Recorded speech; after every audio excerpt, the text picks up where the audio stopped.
네, 안녕하십니까. 저는 어느덧 밤길을 달려 베를린에 와 있습니다. 여기는 이 베를린 장벽에 남아있는 흔적입니다. 광장 전체에 그 베를린 장벽이 있었던 곳이라는데 이 사람들이 이것을 좀 무심하게 다 헐어버린 것 같아요. 저쪽에 있다가 또 하나의 장벽을 또 보여드릴 텐데 저도 사실 장벽이 꽤 있는 줄 알았어요. 근데 아마 좀 이 개발이 되면서 통일되고 나서 이렇게 하나둘씩 없애고 나서 나중에 이분들이 다 이것을 너무 무심하게 우리가 헐어버렸구나, 이제 남은 게 없구나 해서 너무 안타까워 하면서 지금 남아있는 장벽들은 아주 끔찍하게 위하면서 보고 있다고 합니다. 여기서 제가 방송을 첫 시작을 한 이유는 이 바로 옆에 그 한국문화원에서 이렇게 이 베를린 장벽에 남아있는 흔적 위에 우리 통일을 염원하는 그런 이제 글을 써놓고, 그리고 여기 이렇게 통일정의라는 이 정자를 지었습니다.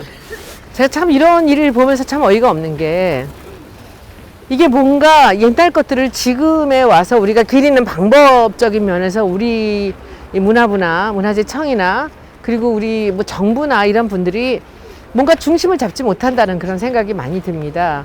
이제 앞으로 제가 이 도시 재생의 사례를, 유럽의 여러 가지 사례를 보여드리면서 많은 것들을 보여드리겠지만, 옛것과 지금 것이 공존하면서도 그 옛것 옆에 우리가 지금 이 시대 것을 함께 어우러지게 표현하는 것이 사실은 그 벚꽃 창신, 그리고 이 컨스탄시와 체인지가 함께 가는 길입니다.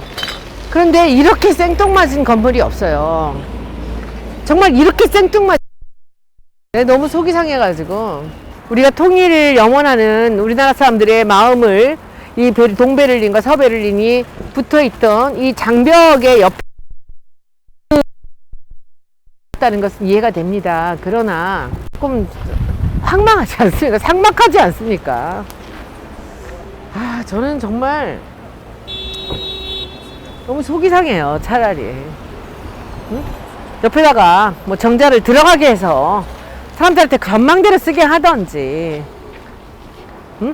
뭐래도 좀 해놓든지, 아니면 이게 우리가 꼭 이렇게 실제로 있는 정자를 본따서 복제를 해가지고 여기다 놓는 것이 능사인지, 아니면 지금 이 사람들이 이 안에 여러 가지 상징적인 것 같이 뭔가 우리가 한국을 보여줄 수 있는 어떤 전시관 하나를 만들어서 작더라도 한국의 오늘을 우리가 보여주면서 이 통일을 염원하든지, 이 통일정의라고 해놓고 그러면 통일정의면 이 안에 들어가서 사람들이 함께 뭔가 염원할 수 있는 그런 자리가 되든지, 이게 뭡니까 도대체?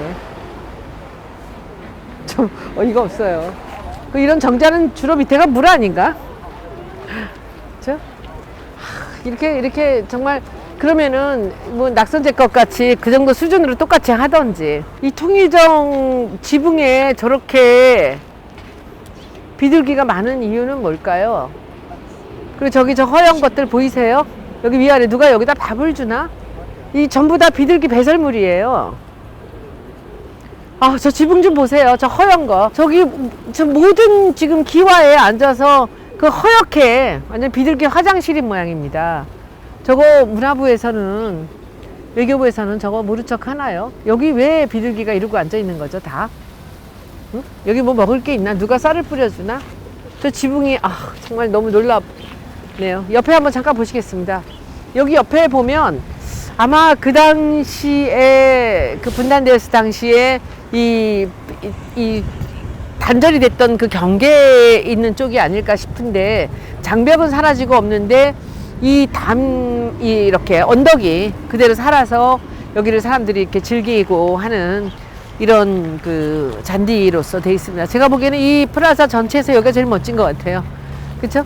우리가 뭔가를 꾸미려고 하지 말고, 뭘 하려고 하지 말고 자꾸 비우려고 한다는 것이 사실은 건축적으로나 공간적으로나, 그리고 이 사람들을 중심으로 돌아가게 하는 그런 공간 계획이 아닐까 생각을 합니다. 저쪽에도 저렇게 싹둑싹둑 잘라서 정말 공무원식 건물들이 저렇게 있는데, 이 오른쪽은 또 굉장히 또 현란한 그런 건물들이 많이 있어요. 멋지지 않습니까, 이쪽이? 너무 멋지지 않습니까? 다시 한번 저 이 통일정의 지붕 좀 보시겠습니다. 저거 좀 누가 좀 와서 저거 좀 해결을 하십시오. 저 비싼 기와 지붕 해놓고 저게 뭡니까? 응? 왜 비둘기들이 저기 와서 저렇게 배설물들을 쏟아내고 있는지. 기와가 완전히 위쪽에 있는 처마가 다 허옇게 돼버리고 말았습니다. 동네에 있는 비둘기들이 수백 마리가 와서 저기다 진을 치고 있는데 아무도 관심이 없습니다. 이 지금 아까 이 잔디밭과 그리고 여기 통일정과 옆에 있는 이 장벽의 일부와 장벽도 일부가 여기 있었던 게 아니라 여기 밑에 있는 거 갖다 놓은 것 같죠? 그쵸? 밑에 옮겨온 게 있는 게. 그리고 이 앞에는 이제 이렇게 관광버스들이 와서 서 있는 곳입니다. 그래서 뭐라 그럴까? 좀 의미 있는 자리가 아닐까 해서 베를린에 도착하자마자 와봤는데 글쎄요, 좀 더 다녀봐야 되겠습니다. 네, 안녕하세요. 여기는 또 이 포츠다머 플라츠, 이 포츠담 광장이란 뜻입니다. 지하철역 내려가는 예를 들면 몇 번 출구, 포츠다머 광장 몇 번 출구, 이쪽 몇 번 출구입니다. 멋지죠? 그냥 HB만 갖고 만들어서 이렇게 멋진 광장을 해서 양쪽이 다 열려 보이게 이렇게 만들었습니다. 근데 제가 오늘 이 독일에 와서 저 베를린은 처음입니다. 다른 데 독일은 몇 번 가봤는데 여기 참 희한한 점이 하나 있어요. 건널목이 잘 없습니다. 이 광장 전체를 이렇게 봤을 때 이쪽 보세요. 신호등이 없어요. 여기 길 하나, 길 두 번째, 세 번째, 그리고 이거 네 번째, 여기 다섯 번째, 여섯 번째 만에 여기 길이 하나, 여기 신호등 하나 있죠. 여기, 이쪽. 그리고 그 다음에 또 없어요. 진짜 이상해요. 그러면 이 사람들이 어떻게 길을 건너 다닐까요? 이 새길들이 아주 많은데, 이 길이 지금 제가 보기에 하나, 둘, 셋, 넷, 5거리가 아니라 7거리, 8거리가 되는데, 이 신호등이 두 개밖에 없어요. 이 사람들은 어떻게 건너 다닐까요? 그냥 막 건너 다녀요. 그냥 막 건너 다니는데 하나도 혼잡스럽지가 않고요. 이렇게 뭔가 우리는 신호등을 지키지 않은 범법인 것 같이 이렇게 느껴지는데 이 사람들은 너무 여유있게 차가 오지 않을 때 그냥 길을 건너요. 차가 뜸할 때 건너는데 그것이 너무 자연스럽게 서로 간에 약속같이 그렇게 지키고 있어요. 이렇게 사람이 많고 차가 이렇게 많은 동네에 신호등이 있는데도 불구하고 신호등을 안 지키는 사람들도 꽤 있어요. 그냥 지나가요. 근데 어느 누구도 크락션을 울리거나 뛰어가거나 그러지 않아요. 이게 서로 간에 뭔가 암묵적인 약속 아닐까요? 한가할 때 양쪽을 잘 살피면서 길을 건넌다. 그리고 길을 건너는 사람도 불법도 아니고 유법도 아니고, 그리고 차들도 적당하게 사람들을 기다려주고, 사람은 또 차를 기다려서 비는 시간에 또 건너기도 하고 되게 놀랍습니다. 오늘 여러 군데서 그걸 봤는데 그냥 아무 데서나 건너요. 그렇다고 신호등이 없는 건 아닌데 적당하게 지키고 적당하게 융통성 있게 지켜가는 것 같습니다. 굉장히 놀라운 이것이었는데 제가 전에 한 20년 전에 이 프랑크푸르트를 오거나 또 뭐 미넨을 가거나 했을 때 제가 놀라웠던 게 그때 정말 놀랐어요. 20년도 더 전입니다. 제가 89년도에 처음 그 독일을 와봤는데 그때 지하철을 탔는데 그리고 기차를 탔는데 어느 누구도 표를 검사를 하지 않았어요. 89년도에 어느 누구도 표를 검사하지 않고, 그런데 어느 누구 하나 표를 안 사는 사람이 없었다는 거예요. 검사도 하지 않고 그냥 모두가 다 타지만 어느 한 명도 그걸 속이는 사람이 없다는 거죠. 그런 얘기가 있지 않습니까? 100명이 있으면 그 독일 사람들은 99명이 경찰이라고, 신고를 잘하고 지키지 않는 그런 자들에 대해서 다들 고발하고 하는 것을 잘한다는 거죠. 또 어느 국민은 99명이 도둑이라고 그렇게도 얘기를 하죠.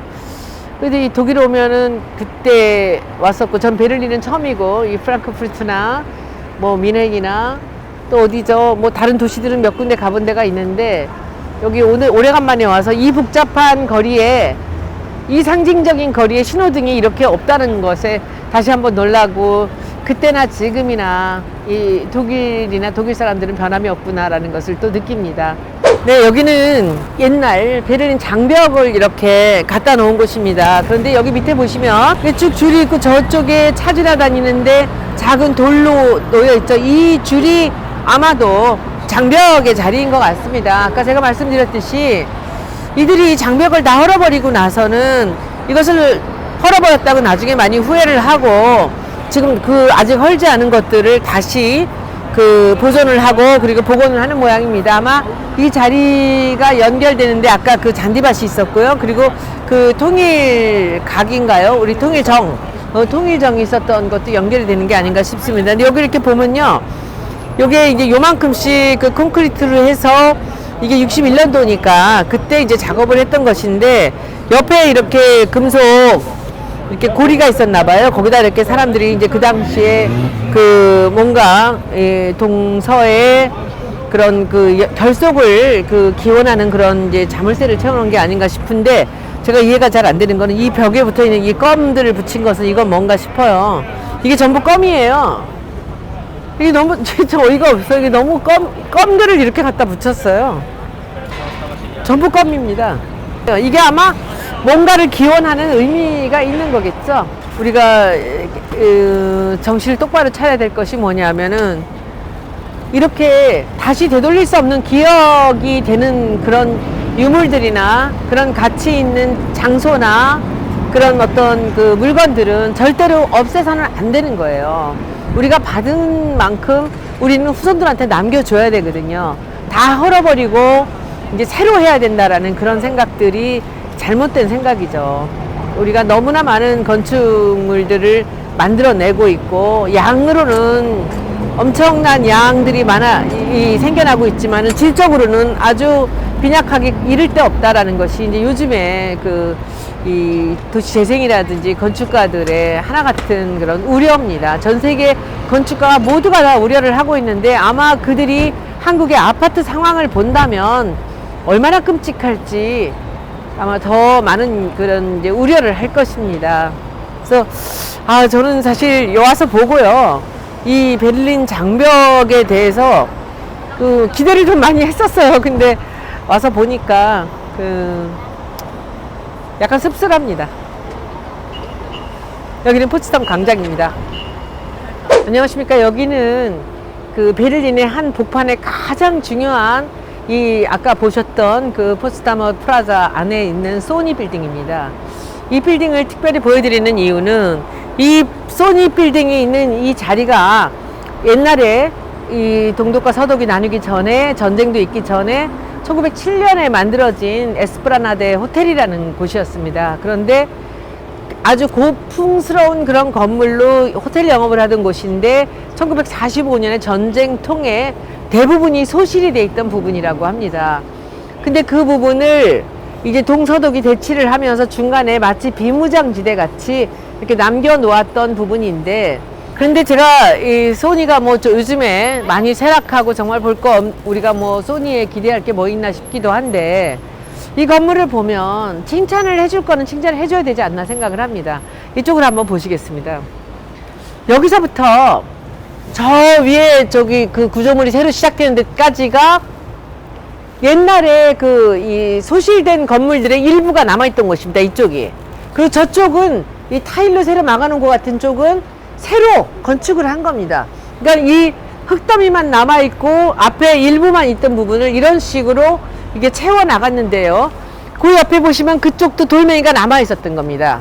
그러니까 창문도 바꾸고 위에 저렇게 이렇게 테라스로 돼 있던 이렇게 돔 형태도 그대로 살리면서 이것을 보호를 하면서 새로 증축을 했는데, 너무 놀라운 게 저쪽 끝부터 저 안쪽도 모두 여기 쇼핑몰, 뭐 극장, 이런 문화센터 같은 것들이 다 같이 있는 복합 건물인데, 이쪽에 와서 보시면요, 이쪽으로 지금 저쪽 끝까지 그 옛날에 흔적이 남아있는 그 끝까지 여기까지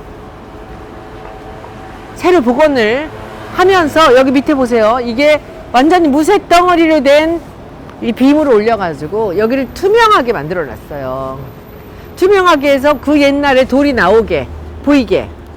해서 제가 보기에는 아마도 그 베를린에서 그 옛날에 있었던 건물을 다 헐어버리고 다 새로 졌는데 여기만 옛날 것들을 그대로 남긴 채로 부분적으로 리모델링을 해가면서 위에다가 다시 증축을 한 것이죠. 그래서 그 옛날 베를린의 모습을 보는 가장 중요한 자리로 이 자리가 남아있는 것입니다. 그리고 앞에도 이렇게 나무를 심었는데 이게 사실은 요즘에 우리나라에서 강원도 지역의 골프장에서 아주 유행하는 이게 그 백자작이라는 자작나무입니다. 이 버치라고 하는 이 자작나무인데 참 저는 일본 사람들 놀라운 게 이 자작나무를 심은 의도도 알겠어요. 자작나무는 그늘이 없어요. 자작나무를 심어 놓으면 뒤가 투명하게 이렇게 보인다는 거죠. 그러니까 은행나무나 이런 나무들은 다 이 이파리가 가려요. 근데 자작나무는 뒤가 보여요. 그래서 일부러 자작나무를 심어서 이 뒤쪽이 보이게, 그렇다고 아무것도 안 심어 놓기엔 또 너무 황량하지 않습니까? 그래서 해놓은 것 같고, 저기 위에 보세요. 여기까지만 그 다 무너진 부분들을 채우고, 그리고 저 위쪽으로는 다 새로 진 거예요. 밖에서 볼 때는 뭐 그다지 별로 감동이 없어요. 근데 이쪽에 들어와서 옛날 에스프라나데 호텔의 흔적을 보면서 리모델링의 사례를 보면 너무 감동스럽죠. 여기 있는 이거 한번 보세요.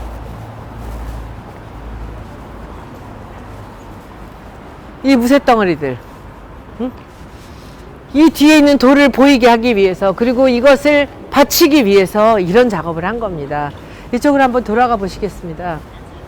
그래서 이 사람들이 왜 베를린의 이 장벽을 보고 이 전화의 이제 기억을 되살리면서 베를린에서 볼만한 데가 어디냐고 했을 때 자꾸 소니 빌딩을 얘기하는데, 저는 무슨 소니를 거기서까지 가서 보나라고 생각을 했어요. 그게 아니라 그 옛날에 전화를 입어서 소실됐지만 그 남아있는 부분적인 부분들을 다 살려서 다시 그 기록을 살려서 관광지를 만들어 놓은 이들이 참 놀랍죠. 요 전변에 보시겠습니다. 여기는 사실은 이곳은 이 건물의 실내였을 가능성이 커요. 이거는 밖에가 아니잖아요. 근데 그 소실된 부분들에서 테라스도 다 잘려 나가고, 그리고 이런 부분들도 이게 실내였을 거예요. 이게 뭐 마당에 이렇게 있을 리가 없잖아요. 안에 들어있던 이게 아마 로비 정도 되지 않을까 싶습니다. 그래서 거기에 있었던 저런 오너먼트들이 다 남아있던 걸 보고 이것을 보여주려고 다시 투명하게 이 부분을 버린 거예요.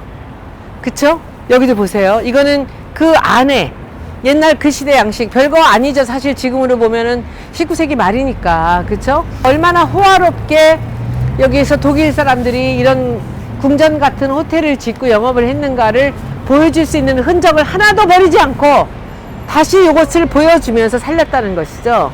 지금 보면 여기는 너무나 유명한, 너무나 중요한 포토존이 돼 있습니다. 그리고 보세요. 저 위는 뻔데 없이 건물들을 저렇게 지었지 않습니까? 그런데 딱 이 부분, 요 철근 콘크리트 남아있고 폭격 맞았지만 남아있는 요 장식들이 있는 부분을 다시 옛날 것이 그 남아있는 부분 위에다가 그들을 살려서 고쳐서 만들어 놓은 일본 사람들이 참 정교하죠. 웃기는 거죠. 지네들이 뭔데 와가지고 독일의 역사를 지네들이 보여주려고 이렇게 길 쓰고 있는지. 그러나